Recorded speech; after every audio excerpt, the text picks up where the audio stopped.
Magandang gabi, maligayang pagdating muli sa Whispers Before Sleep. Ngayong gabi, hindi tayo pupunta sa isang lugar na mahiwaga. Hindi rin tayo maghahanap ng lihim na kayamanan. Sa halip, bibisitahin natin ang isang simpleng dalampasigan kung saan walang nagmamadali, walang busina, walang mahabang pila, at higit sa lahat, walang tumitingin sa oras. Doon, ang umaga ay nagsisimula sa tunog ng mga alon. Ang hapon ay sinusukat ng init ng araw. At ang gabi ay dumarating kasabay ng unang bituin sa kalangitan. Kaya, huminga ng malalim, ipikit ang iyong mga mata, at hayaan mong dalhin tayo ng banayad na hampas ng alon sa isang lugar na marahil matagal na nating hinahanap. Ito ang dalampasigang walang orasan. Bago pa tuluyan sumikat ang araw, tahimik na nagising ang dagat. Ang mga alon ay marahang humahalik sa dalampasigan. Ang malamig na simoy ng hangin ay dumaraan sa mga puno ng niyog, habang ang langit ay unti-unting nagiging kulay kahel. Sa maliit na baryong nasa tabi ng dagat, walang alarm clock na tumutunog. Walang nagmamadaling lumabas ng bahay. Ang unang gumigising ay ang mga ibon. Kasunod ang mga mangingisdang tahimik na inihahanda ang kanilang mga bangka. Hindi sila nagmamadali dahil alam nilang hindi mapapabilis ng pagmamadali ang pagsikat ng araw. Sa baryong iyon, may isang dalagang nagngangalang Lira. Matagal siyang naninirahan sa lungsod, sanay sa trapiko, sa mga deadline, sa mga meeting, sa pakiramdam na parang kulang lagi ang isang araw. Ngunit matapos ang maraming taon, nagpasya siyang bumalik sa bayang pinagmulan ng kanyang lolo. Ang maliit na baryong ito na tila nakalimutan ng oras. Sa kanyang unang umaga, naupo siya sa buhanginan. Tahimik niyang pinanood ang pagdating ng mga bangka. May isang matandang mangingisda na ngumiti sa kanya. "Hindi ka ba nahuhuli sa oras?" tanong niya. Napangiti si Lira. Hindi niya alam ang isasagot dahil sa unang pagkakataon, wala siyang oras na hinahabol. Tanging tunog ng dagat at malamig na simoy ng umaga ang kasama niya. At sa katahimikang iyon, may isang bagay siyang napansin. Kapag walang nagmamadali, mas malinaw palang marinig ang sariling tibok ng puso. Lumipas ang ilang araw at unti-unting nasanay si Lira sa kakaibang ritmo ng baryo.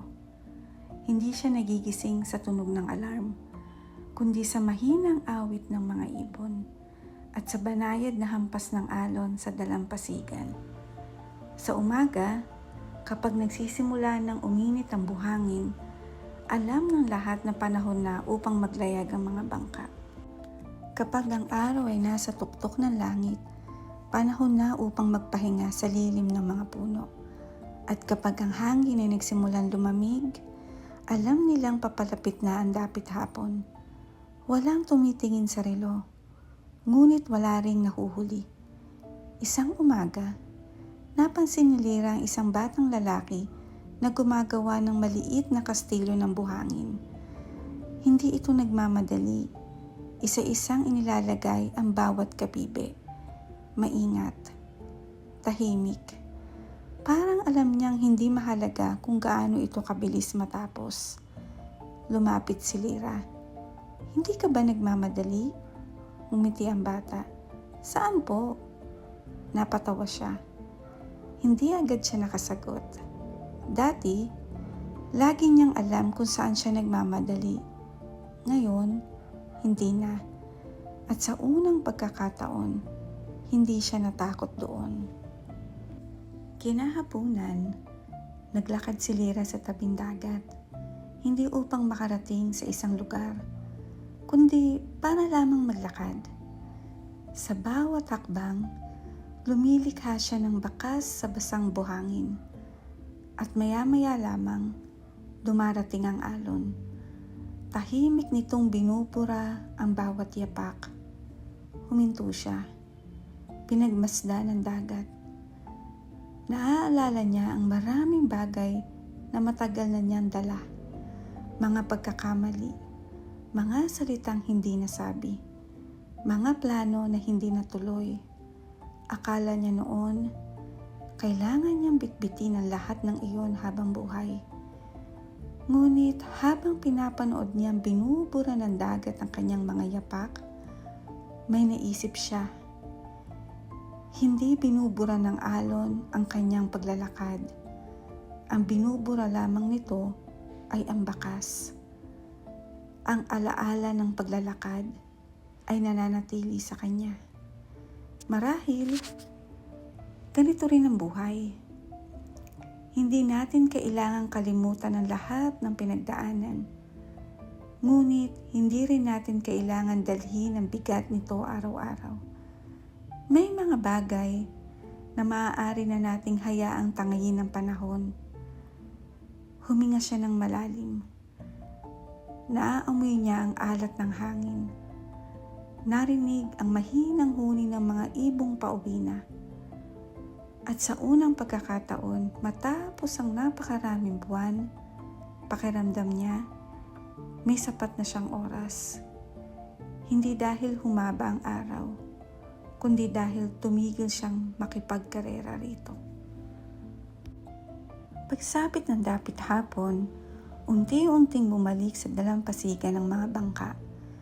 May dalang sariwang huli, may dalang mga kwento, at may dalang mga ngiti na tila kasing gaan ng simoy ng hangin. Sa baryong iyon, hindi kailangang may espesyal na okasyon upang magsalo-salo.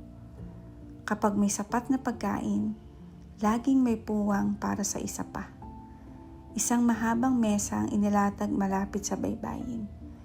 May inihaw na isda, may init na kanin, sariwang prutas, at simpleng sabaw. Walang mamahaling handa, ngunit bawat plato ay puno ng pagbabahagi. Tahimik na naupo si Lyra. Habang kumakain, napansin niyang walang nagmamadaling matapos. May mga batang nagtatawanan, may matatandang nagkukwentuhan, may mga kabataang nakatangala lamang sa papalubog na araw. At wala isang mang tumitingin sa relo. Doon niya naisip, marahil ang pinakamayamang sandali sa buhay ay iyong mga hindi natin sinusubukang pabilisin. Unti-unting lumubog ang araw. Ang langit ay naging kulay kahel hanggang sa naging bughaw. At sa wakas, isang malalim na gabi. Isa-isang nagsindi ng ilaw ang mga bahay. Ngunit hindi ito sapat upang takpan ang liwanag ng mga bituin. Tahimik na naupo si Lyra sa buhanginan. Wala siyang hawak na telepono. Wala siyang iniisip na schedule para bukas. Tanging ang dagat, ang hangin, at ang kalangitang puno ng mga bituin. Napangiti siya. Naalala niya ang dating sarili. Ang laging nagmamadali. Ang laging nag-aalala, ang laging pakiramdam ay kulang ang oras. Ngunit ngayong gabi, napagtanto niyang hindi pala oras ang kulang, kundi ang mga sandaling tunay niyang nararanasan. Isang maliit na bata ang lumapit sa kanya. Ate, bakit po kaya parang mabagal ang oras dito? Ngumiti si Lyra at marahang sumagot. Hindi mabagal ang oras. Tayo lang ang tumigil sa paghabol dito. Tahimik na tumingin ang bata sa dagat. At sabay nilang pinanood ang mga alon na walang sawang sumasayaw sa ilalim ng buwan. Bago ka pumikit ngayong gabi, isipin mo ang huling pagkakataong ginawa mo ang isang bagay nang hindi nagmamadali. Marahil ay matagal na iyon. Sa mundong puno ng schedule, deadline, at mga paalala, madali nating makalimutang huminto, huminga, at damdamin ang simpleng sandali. Hindi kailangang maging bakasyon ang bawat araw upang makahanap ng kapayapaan. Minsan, sapat na ang ilang minutong tahimik sa isang malalim na paghinga o isang pagkakataong pagmasdan ng langit at paalalahanan ng sarili na hindi mo kailangang unahan ng bukas. Darating ito sa tamang oras. Maraming salamat sa pagsama sa akin sa dalampasigang walang orasan. Sana sa pagpatak ng gabing ito, mas magaan na ang iyong puso, mas payapa ang iyong isip, at mas handa kang ipikit ang iyong mga mata nang walang pagmamadali. Hanggang sa muli nating paglalakbay, magpahinga ka ng mabuti, managinip ng payapa, at tandaan, hindi sinusukat ng orasan ang halaga ng isang araw, kundi ng mga sandaling tunay nating naranasan.